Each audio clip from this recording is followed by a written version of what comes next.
Last weekend started off like any other at my sister's cozy little house. We were gathered for our usual family brunch, which typically involved too many waffles and not enough coffee. As we sat around the kitchen table, my sister, who had recently discovered the joys of knitting, casually mentioned her latest project. She had been working on something she called yarn art. We all nodded politely, assuming it was just another one of her quirky hobbies that she would soon forget about. Little did we know, she had taken this hobby to a whole new level. As we moved to the living room to catch up, we suddenly noticed something odd. The couch was covered in what looked like a rainbow-colored afghan, and the lamp had a knitted cozy. My brother-in-law shrugged, pointing to the TV remote, which was also wrapped in a tiny, knitted sweater. We chuckled, assuming this was just her way of adding a personal touch to their home.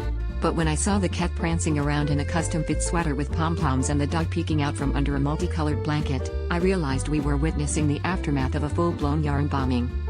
The situation escalated quickly. My sister, with a gleam in her eye, led us on a tour through the house. Every chair leg, doorknob, and picture frame was adorned with some form of knitted decoration. Even the refrigerator handle had a fuzzy cover. My brother, trying to be supportive, asked if she was planning on knitting anything for us. Her eyes lit up as she gave him a knowing smile, and before he could protest, she handed him a pair of knitted socks that looked more like oven mitts. We all burst into laughter, realizing that nobody was safe from her yarn-fueled frenzy. By the end of the day, we were all donned in various knitted creations, whether we wanted them or not. As we were about to leave, I noticed my little niece giggling as she looked at the family portrait on the wall. My sister had somehow managed to knit tiny sweaters for each person in the photo. My brother-in-law shook his head with a grin and said, "Well, at least she didn't knit us into a corner." And that's when it hit me, the only thing she hadn't covered in yarn was the emergency exit sign.